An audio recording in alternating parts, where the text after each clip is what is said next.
বাঙালির পায়ের তলায় সর্ষে, তাই শীত পড়তে পড়তেই ছুটির দিন পেতেই বেরিয়ে পড়লাম কলকাতা থেকে মাত্র 5 ঘন্টার দূরত্বের একটি সমুদ্রে ঘেরা দ্বীপে।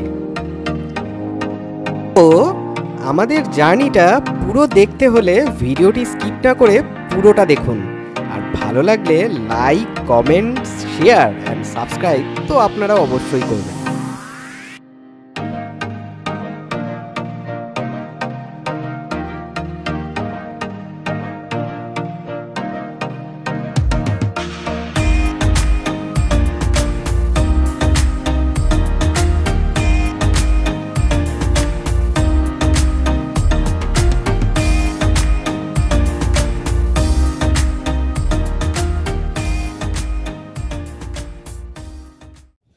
হাই বন্ধুরা, welcome to another blog in my channel. আজকে আমরা চলে এসেছি যেটাকে বলে বাংলার গোয়া। বলুন তো কোনটা, কমেন্টে অবশ্যই পোস্ট করবেন। আমরা চলে এসেছি আজকে মৌসুনী আইল্যান্ডে। হ্যাঁ, 1 বছর আগে আমরা ঠিক নামখানাতে এসেছিলাম বকখালি যাওয়ার জন্য, আর আজকে আমরা চলে আসলাম মৌসুনী আইল্যান্ডে। এখানে আমরা যেই বিচ ক্যাম্পে উঠেছি সেই ক্যাম্পটার নাম হচ্ছে এনজয় পার্ক। আর আমার সঙ্গে আজকে আমার 2জন পার্টনার আছে। একজন হচ্ছে, দেখাচ্ছি আপনাকে, একজন হচ্ছে সুমন, সবাই আপনারা চেনেন। সবথেকে মজার বিষয় হচ্ছে আজকে আর একজনও সুমন আছে, যার নাম হচ্ছে সুমন ঘোষ। আচ্ছা, আমরা আজকে পুরো ক্যাম্পটাকে ভালো করে রিভিল করব। ক্যাম্পে কি হচ্ছে কি না হচ্ছে, আমরা কিভাবে এনজয় করছি, ক্যাম্পের আমরা কি খাওয়া দাওয়া খাবো, সব কিছু আপনাদের সঙ্গে শেয়ার করব। তাহলে দেখতে থাকুন আমাদের চ্যানেল পাঁচমেশালি এক্সপ্লোরার। বাড়ির থেকে 5:30টার সময় বেরিয়ে শ্যামনগর স্টেশনে পৌঁছে গেলাম। পৌঁছে ঠিক 5:55 কৃষ্ণনগর লোকাল ধরে চললাম শিয়ালদার উদ্দেশ্যে। দমদম আসতেই সুমন ট্রেনে উঠে পড়ল। এবার সুমন আর আমার একসঙ্গে গন্তব্যে যাওয়ার পালা। কিন্তু শিয়ালদায় ঢুকতে গেলে যা হয়, ট্রেন তো লেট। ওদিকে সাউথ সেকশানে ট্রেন দিয়ে দিয়েছে। হ্যাঁ, 7:14 নামখানা লোকাল। আমাদের হাতে মাত্র সময় ছিল 3 মিনিট। আমরা তো পড়ি কি মরি বলে দে ছুট। আমাদের আরাক সাগরেত অলরেডি ট্রেনে সিট রেখে দিয়েছিল, কিন্তু আমাদের সন্দেহ ছিল এই ভিড়ের মধ্যে ওই কামরা আমরা আদেও খুঁজে পাবো কিনা। অবশেষে আমাদের সেই আশঙ্কাই সত্যি হলো। আমরা এত ভিড়ের মধ্যে আমাদের আরাক সাগরেতকে আর খুঁজে পেলাম না। তাই সামনের দিক থেকে একটা কামরায় আমরা উঠে পড়লাম। উঠতে খুব কসরত করতে হলো, ভিড় ঠেলে ভিতরে ঢুকতে হলো, আর হাতে ট্রেন ছাড়ার মাত্র 1 মিনিট সময় বাকি।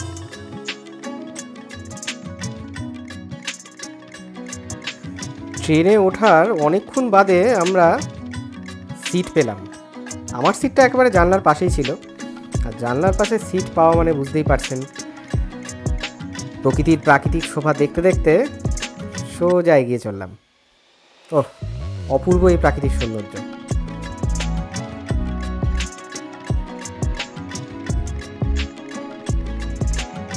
এই প্রাকৃতিক শোভা দেখতে দেখতে আমরা পৌঁছে গেলাম কাশীনগর স্টেশনে। এই স্টেশনে ট্রেনটা অনেকটাই খালি হয়ে গেল, আর নামখানা স্টেশন এখান থেকে বেশি দূর নয়।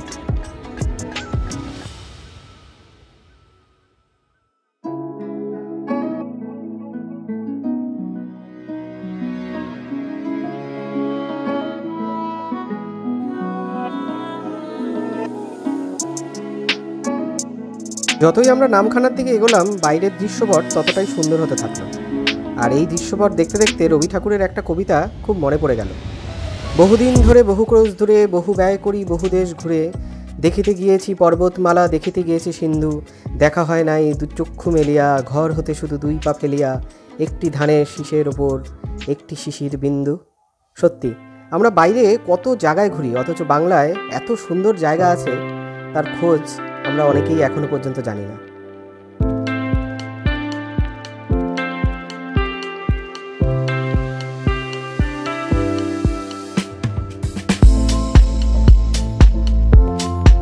দেখতে দেখতে আমাদের ট্রেন নামখানা স্টেশনে পৌঁছে গেল। একদম ঠিক সময় আমাদের ট্রেন নামখানা স্টেশনে পৌঁছালো।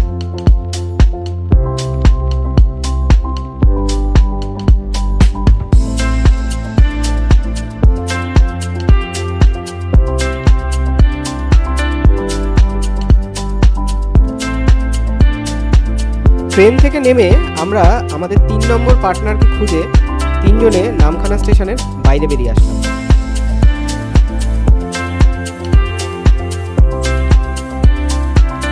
স্টেশনের সামনেই অনেক টোটো পাওয়া যায়, যারা মৌসুনী দ্বীপ যাওয়ার জন্য আপনাকে ধরে টানাটানি করতেই পারে, কিন্তু আমরা এখান থেকে টোটো রিজার্ভ করব না, কারণ এখান থেকে টোটো রিজার্ভ করলে ভাড়াটা বেশ অনেকটাই বেশি পড়ে। সেই কারণে আমরা সামনের রাস্তা ধরে সোজা মেন রোডে চলে যাব এবং ওখান থেকেই আমরা ধরে নেব টোটো। শিয়ালদা থেকে 7:14 ট্রেনে আমরা নামখানা এসে পৌঁছে গেলাম। এখানে পৌঁছালাম 10:16 ঠিক। আর আপনাদের এটা বলে রাখি যে ঠিক 1 বছর আগে আমরা এখানে এসেছিলাম বকখালি যাওয়ার জন্য। আর আজকের গন্তব্যটা কিন্তু বকখালি নয়, আজকের গন্তব্য হচ্ছে মৌসুনী দ্বীপ। চলুন তাহলে যাওয়া যাক। স্টেশন থেকে বেরিয়ে এই রাস্তা ধরেই আমরা চলে গেলাম মেন রোডের দিকে, আর এখান থেকে আমরা পাতিবুনিয়া ঘাট যাওয়ার টোটো ধরব। তো 40 টাকা পার হেড শেয়ারিং বেসিসে আমরা টোটো ধরলাম পাতিবুনিয়া ঘাট যাওয়ার উদ্দেশ্যে।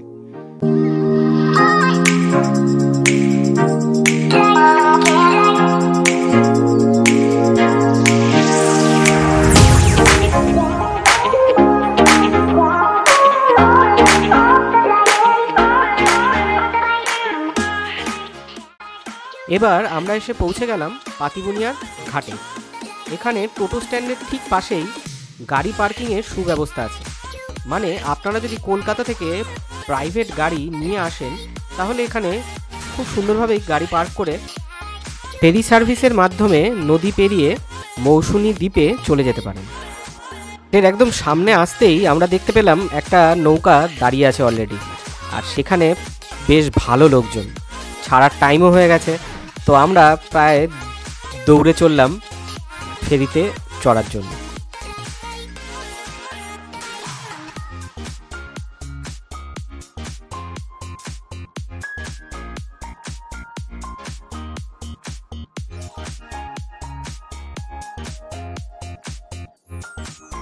এখানে ফেরি সার্ভিসে 5 টাকার বিনিময়ে আপনি ঘাট পেরোতে পারবেন।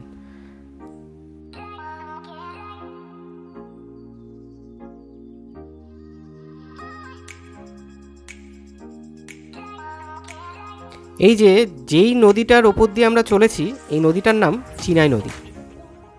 আর ওই যে দেখছেন ওই দিকে দেখা যাচ্ছে, হ্যাঁ এই সামনেই যে দ্বীপটা আপনারা দেখতে পাচ্ছেন ওটি হলো মৌসুনী দ্বীপ।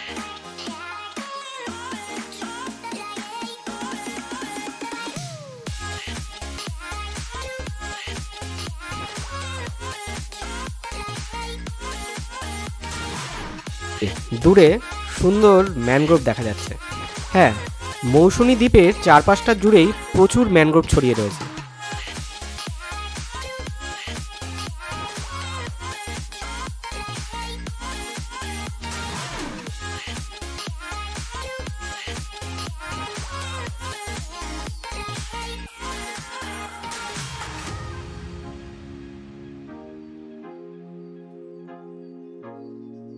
অবশেষে আমরা পা রাখলাম মৌসুনী দ্বীপে।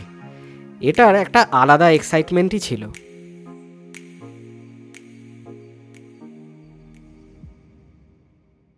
এবার এখান থেকে টোটো ধরে আমাদের ক্যাম্পে যাওয়ার পালা। আমাদের ক্যাম্পের নাম হচ্ছে এনজয় পার্ক। মানে এখানে সব টোটোওয়ালাদের মধ্যে আপনি যাকেই বলবে দীপকদার ক্যাম্পে যাব, আপনাকে এক কথায় নিয়ে চলে যাবে। এই ক্যাম্পটা মৌসুনী দ্বীপের খুবই পপুলার ক্যাম্প। এবার আমরা একটি টোটো ঠিক করলাম, আর 25 টাকা পার হেড বেসিসে শেয়ারিংয়ে আমরা 3 জন একটা টোটোতে উঠে পড়লাম। টোটোওয়ালা আমাদের একদম ক্যাম্পের গেটের সামনে নামিয়ে দিল।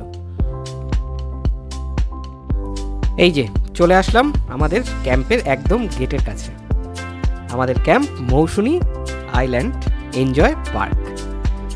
ক্যাম্পের সমস্ত ডিটেলস, ট্যারিফ, খাওয়ার খরচা সব কিছুই আমরা ডেসক্রিপশন বক্সেও দিয়ে দেবো আর সঙ্গে বলেও দেব। যেহেতু আমাদের অ্যাডভান্স বুকিং অলরেডি করা ছিল, তাই সুমন সমস্ত ডিটেলস এখানের স্টাফদের দেখালো, আর স্টাফ আমাদের সমস্ত কিছু ডিটেলস এন্ট্রি করেই একেবারে সঙ্গে সঙ্গেই প্রায় আমাদের ওয়েলকাম ড্রিঙ্কস দিয়ে দিল। ক্যাম্পের ভিতরের ভাইবসটা অসাধারণ লাগলো, এত সুন্দর সাজানো গোছানো আর এত নিরিবিলি একটা পরিবেশ, অসাম।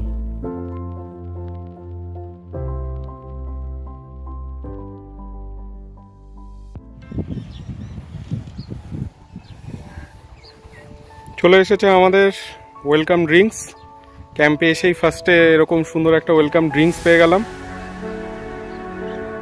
এবার ওয়েলকাম ড্রিঙ্কসটা খাওয়া যাক সমুদ্র উপভোগ করতে করতে।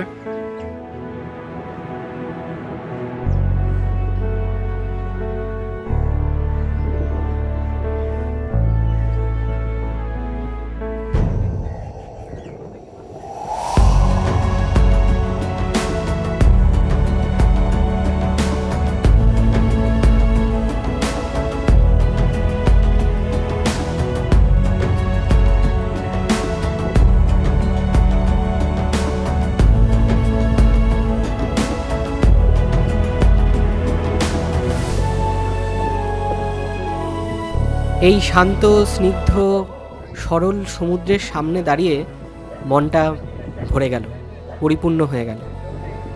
সমুদ্রের সামনে দাঁড়িয়েই এখানকার স্নিগ্ধতা, শান্ত পরিবেশ সব কিছু উপভোগ করা যায়। আমিও উপভোগ করছি, আপনারা উপভোগ করুন।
এবার আসি এই ক্যাম্পের প্যাকেজ সম্বন্ধে।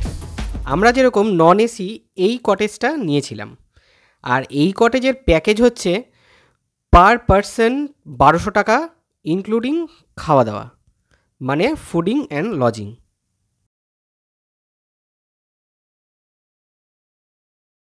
আর আমাদের রুমের খাটটা যথেষ্টই বড় ছিল, দিব্যি এখানে 4 জন আরাম করে শোয়া যায়।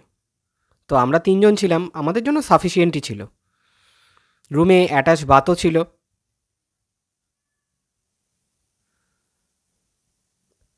এই যে আমাদের বাথরুমটা যথেষ্ট পরিষ্কার পরিচ্ছন্ন, জলের ব্যবস্থাও খারাপ না।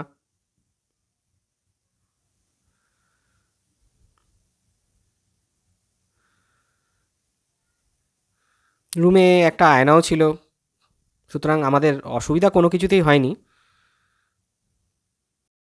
চলুন আপনাদের টেন্টগুলো দেখাই। এখানে টেন্টেরও সুব্যবস্থা আছে। এই যে আমরা যেরকম চলে আসলাম ফ্যামিলি টেন্টের সামনে, এখানে 2টো ফ্যামিলি টেন্ট আছে। আর এই টেন্টগুলোতে থাকতে গেলে আপনাকে 1000 টাকা পার হেড দিতে হবে ফুডিং লজিংয়ের জন্য। সামনে কমন টয়লেটও আছে। আর এগুলো হচ্ছে কাপল টেন্ট, এখানে 2 জন দিব্যি আরামসে থাকা যায়। এগুলোর রেঞ্জ শুরু হচ্ছে মাত্র 900 টাকা থেকে।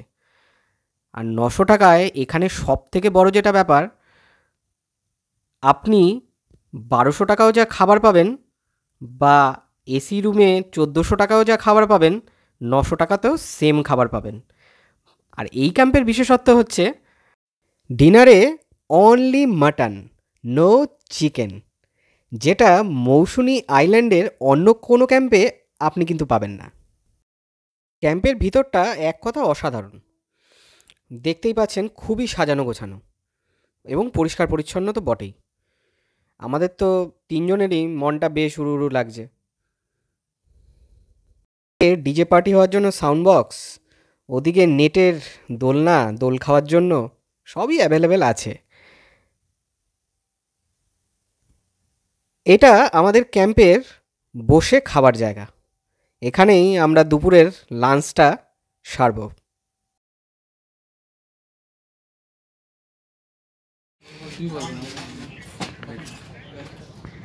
আমাদের লাঞ্চ চলে এসছে এখন।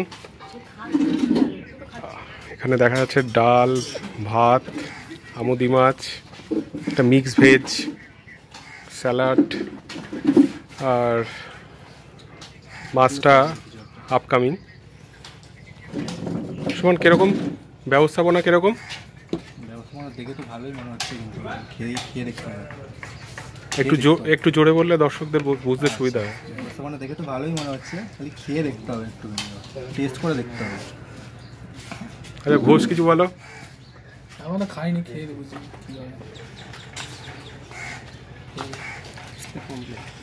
এই যে আমাদের পমফ্রেট মাছ চলে এসছে।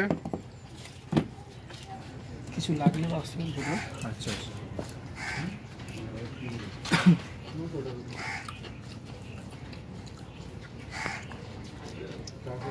চলো তাহলে খাওয়া স্টার্ট করা যাক।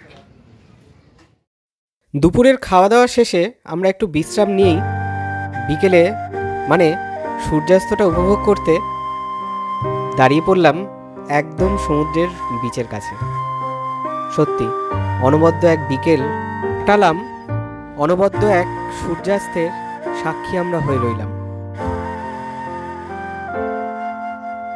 বিকেলের আলো পড়তে পড়তেই আমাদের ক্যাম্প সহ মৌসুনি আইল্যান্ডের প্রায় সমস্ত ক্যাম্পেই আলো ঝলমল করে উঠল।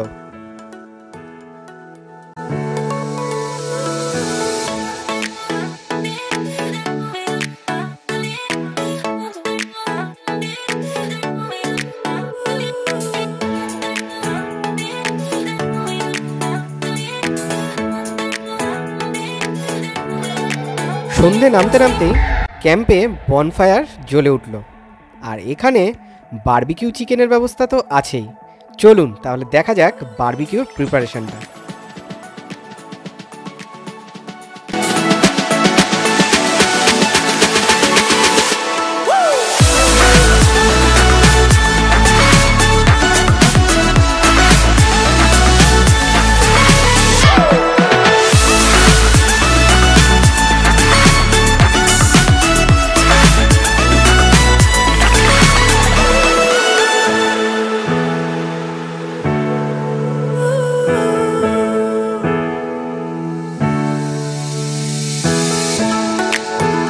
এখানে একটা কথা জানিয়ে রাখি, বারবিকিউ চিকেন কিন্তু কমপ্লিমেন্টারি হিসাবে দেওয়া হয় না। বারবিকিউ চিকেন নিতে গেলে আপনাকে আলাদা পে করতে হবে। আমরা যেরকম 1 কেজি নিয়েছিলাম মাত্র 450 টাকা দিয়ে, আপনি 500 নিতে পারেন 350 টাকার বিনিময়ে।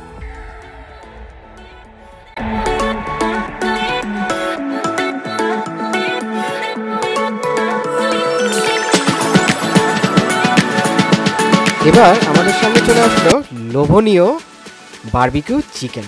ওহ, টেস্টটা অসাধারণ।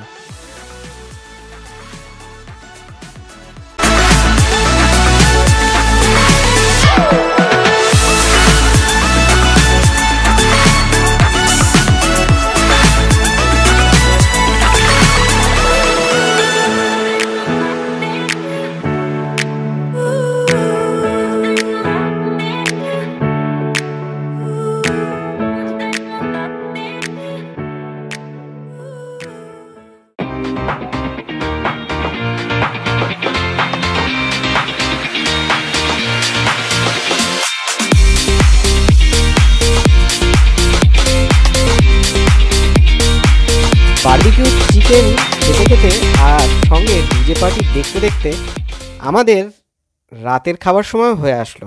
তাই চলে আসলাম ডিনার টেবিলে। ডিনার টেবিলে এসেই সেই গরম মাংস, হ্যাঁ কচি পাঁঠার মাংস কিন্তু, আর ডাল, আর সঙ্গে একটা মিক্স ভেজ ছিল। উফ, অসাম খেতে ছিল, সত্যি অসাম। আর পাঁঠার মাংসের তো তুলনা হবেই না। দীপকদার ক্যাম্প সত্যি অসাধারণ। কচি পাঁঠার মাংসটা টেস্ট এতটাই সুন্দর ছিল যে এখনও মুখে লেগে রয়েছে। তাড়াতাড়ি ডিনার শেষ করে আমরা শুতে চলে গেলাম।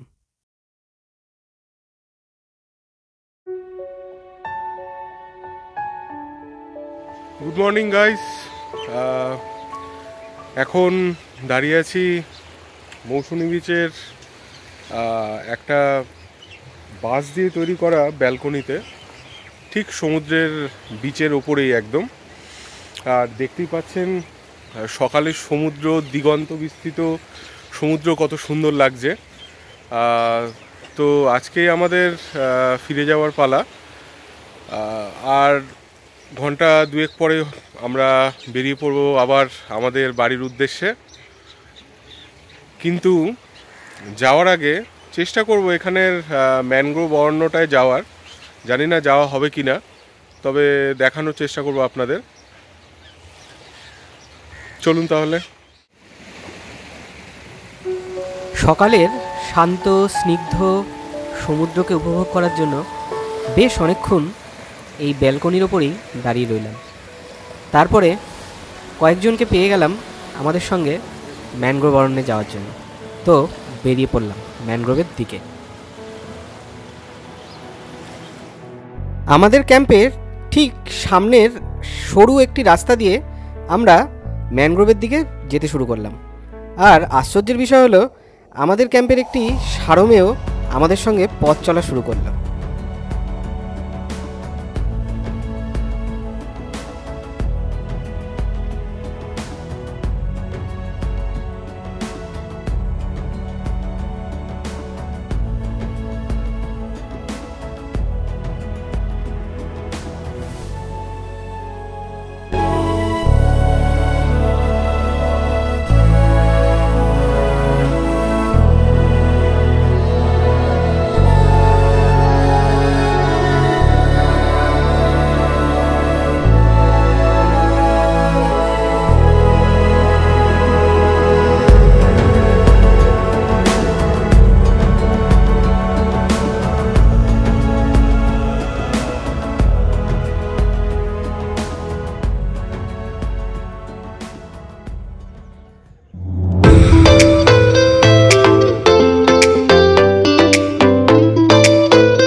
এখান থেকে পুরোটাই ম্যানগ্রোভস, পুরো যতদূর দেখতে পাচ্ছেন পুরো ম্যানগ্রোভস ফরেস্ট। আর সত্যি রিয়েলি অ্যামেজিং, মানে দারুণ লাগছে জায়গাটা। ভোরবেলায় এত সুন্দর একটা এক্সপিরিয়েন্স আমাদের হলো, রিয়েলি অসাম। দেখতে থাকুন।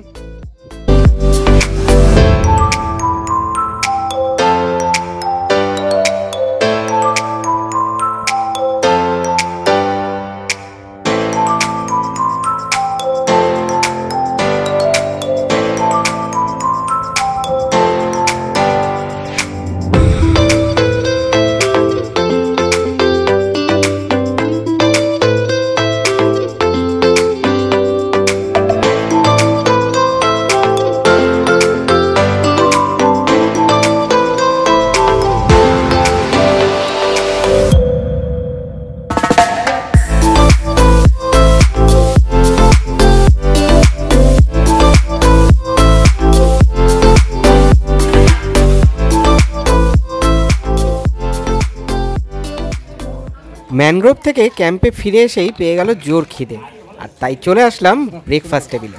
আর আমাদের ব্রেকফাস্টে আজকে ছিল গরম গরম ফুলকো লুচি, একটা ডিম সেদ্ধ আর আলুর তরকারি। ওহ, দুর্দান্ত। আর খাওয়া দাওয়া শেষ করেই এবার তো বাড়ি ফেরার পালা, তাই বেরিয়ে পড়লাম অগত্যা বাড়ির উদ্দেশ্যে। আমাদের পুরো ব্লগটি যদি ভালো লেগে থাকে তো লাইক আর সাবস্ক্রাইব আর কমেন্টস, এটা তো আপনারা করবেন, এইটুকু তো আশা রাখি। So please like, comment and subscribe.